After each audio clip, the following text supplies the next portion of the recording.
In this edition of Friday Sews, I will share with you how to make a Chemo Port Pillow. Now, this is something that I've had in my Etsy store for quite a bit, and I've also sewn these for different cancer infusion centers. I'm making this one in today's video for a customer of mine that's making it actually for a mutual friend that we found out who was a college student at the same time that we were in college. So that's pretty exciting. If you're unfamiliar with what a Chemo Port Pillow, it's actually a pillow, just like a 7x4, that you attach to your seat belt that provides a little bit of cushion, because when you have a chemo port, my parents always complained about that seat belt rubbing against it. This is also can be used for people who have recently had a pacemaker in. Any of that additional pressure is very just irritating, and sometimes they wear their seatbelts incorrectly. So that's what this is. Let's talk about the supplies you're going to need to make this Chemo Port Pillow. First of all, I suggest that you get quilter's cotton. Now in this video, I actually use a linen because my customer is really insistent about using that because of the color that the recipient really liked. So I did give into that, but it did fray and I had to go back and do a few things which I talk about in the video, but quilter's cotton is actually better. It's also very soft. You'll also need some polyester fiber fill, or you can use the quilter's batting. If you have some of that lying around, it's great to stuff into this port pillow and makes it really soft. Of course, you'll need your sewing machine and a separate sewing needle and thread for the ladder stitch at the end. You'll need a rotary cutter or some scissors, and then also always have a pair of snips by so you can kind of cut those loose threads as you are sewing.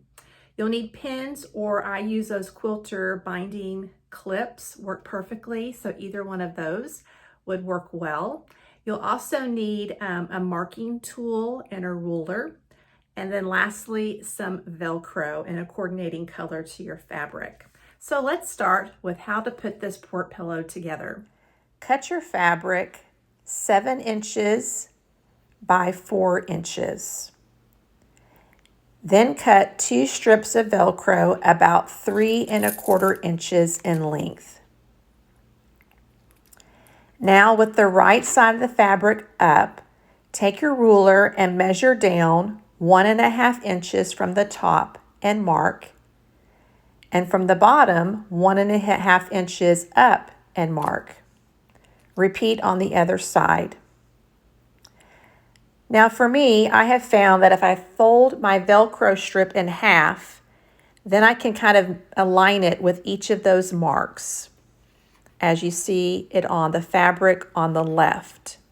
I use a binder clip to place it there. Now make sure you only put 1 piece of Velcro on there. With a 1/8 inch seam allowance, sew the Velcro, making sure you backstitch at the beginning and at the end. This is going to make sure that it really has a good hold to it. I'm clipping the threads here before I move on, and I'm going to repeat on the other side at the bottom. Again, this is just 1 piece of Velcro, 1/8 seam allowance, making sure it's lined up well. And this is just a straight stitch.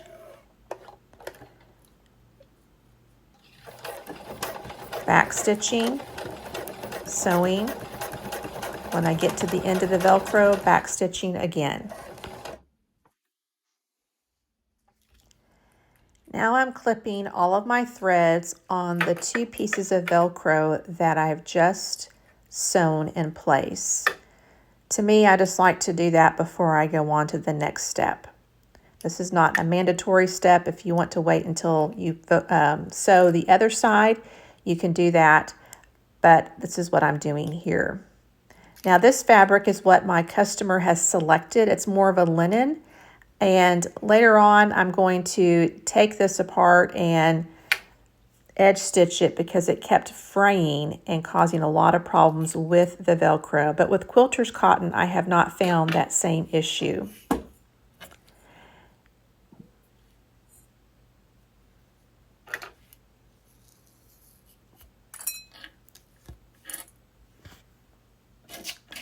Now I'm going to take the other piece of Velcro, making sure that it is Velcro side down. I'm pulling the other pieces of Velcro away so that they don't stick together and cause an issue when I'm sewing. Again, I'm folding it in half and then aligning it with that mark that I placed 1.5 inches down from the top and 1.5 inches up from the bottom. I'm making sure that my mark is exactly correct before I place my Velcro.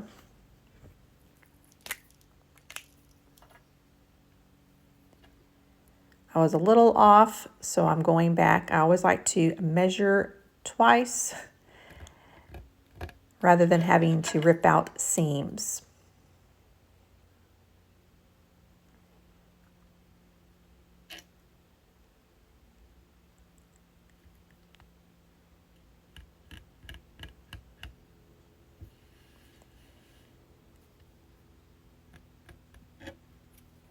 Then I'm going to use one of my binder clips to place the Velcro with the sticky side down.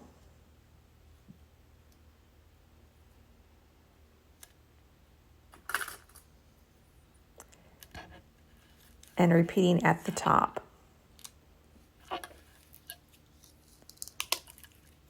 Now you see the sticky side is up. Later on I realized that I had this wrong, so I went back and corrected it.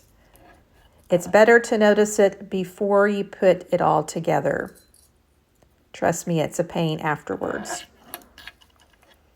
We're going to repeat the process, sewing with a 1/8 of an inch seam allowance with a back stitch at the top and a back stitch at the bottom. Now I'm making sure that the Velcro is not going to close together. I just find that it helps with the sewing process. I'm going to place right sides together of the fabric. And then I'm going to use a straight pin to mark my starting and stopping points at the top of the Chemo Port Pillow. This allows me to leave a small opening to be able to turn the fabric right side out and also to have a small enough hole to place the batting in. Now you can leave it as small or as big as you feel comfortable. It's about 1 inch to 1.5 inches is what I usually do. So then I'm using binder clips to go around and securing the edges, making sure the Velcro is lying flat.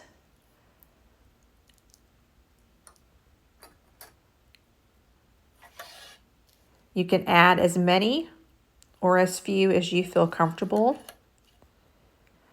I tend to over clip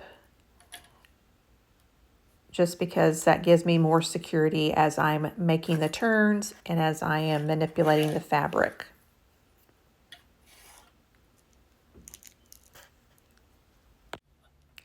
All right, there are my 2 pins, my starting and stopping point.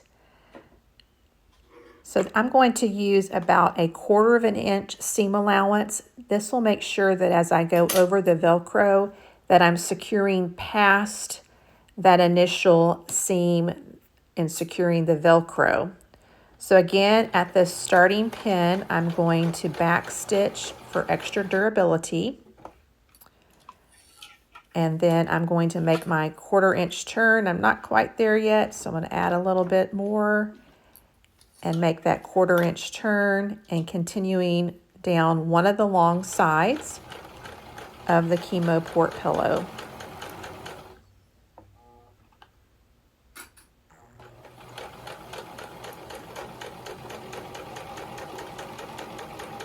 When I get to the end, again, I will do a 1/4 inch turn.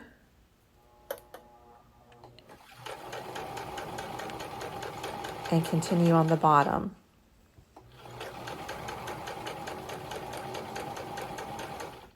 Now you can make this with only one piece of Velcro rather than the two cut pieces. However, my customers have shared that they need a little extra security on their seat belt because the one piece tended to kind of slide a little bit. So I am changing that up for my customers and adding the two pieces of Velcro for them. This pillow is going to one of my customers who actually has given it to a mutual college friend.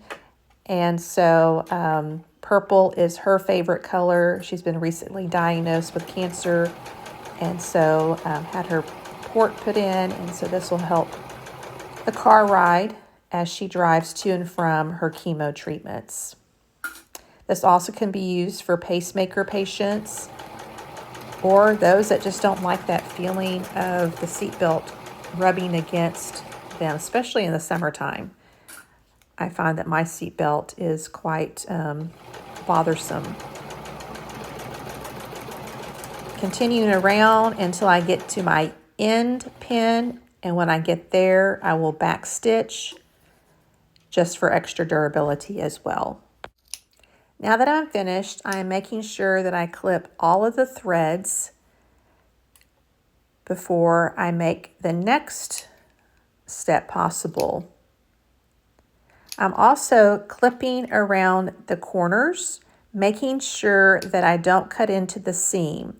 This will allow me to be able to turn it, and it'll have more of a rectangular shape rather than a rounded shape at each of the corners. So just making a slight little clip there with my snips there. Now I'm going to turn it right side out, and I have found that if I can grab one of those pieces of Velcro, it sure makes it easier to pull it all the way through. Now again, I leave a small hole because it will save me a lot of time with having to do a long ladder stitch at the end to close that up.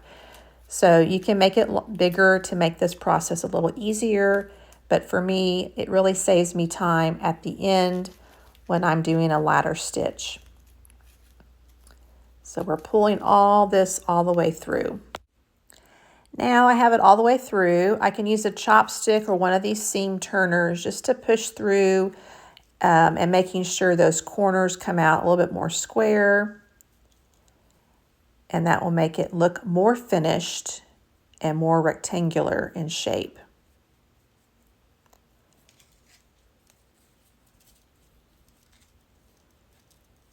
So continuing with the other three corners as well.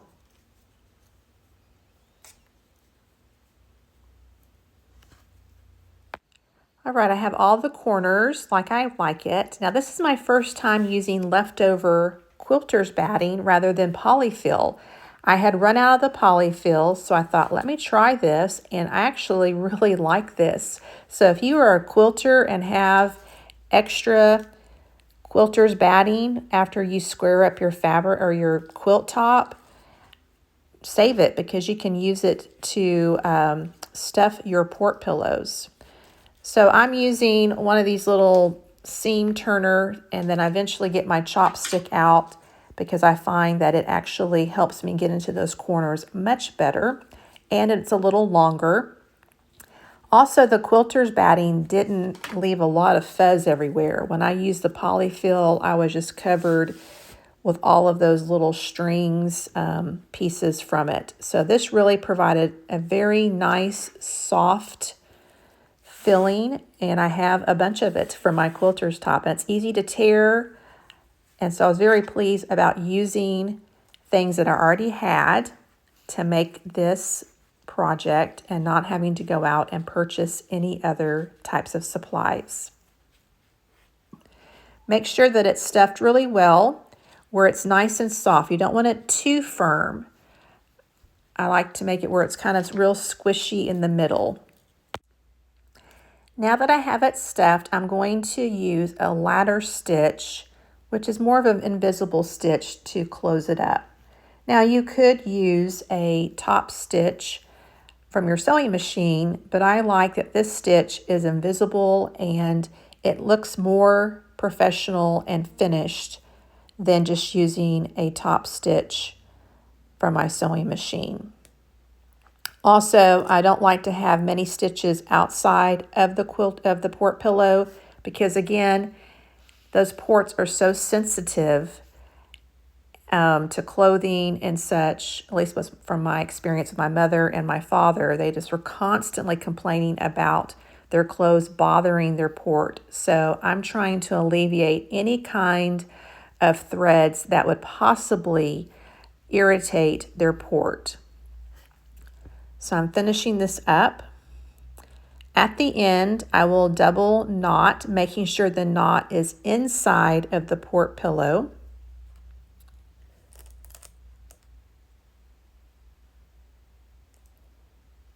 And I do 2 or 3 of the double knots. I want to make sure that it's just really secure for my customers. Now when I finish, I put the pin through the middle of the pillow and pull it out and then clip it.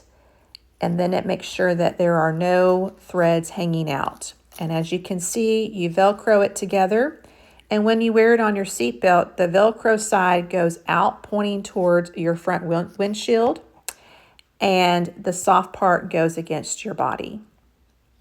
So I'm very pleased with this.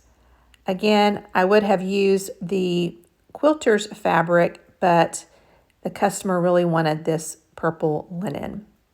And then I chose a coordinating Velcro. You can see this is very, very easy to complete in less than 30 minutes. And it's great to give to someone who's recently been diagnosed with cancer and to help during a challenging time, or to donate to a local cancer infusion center.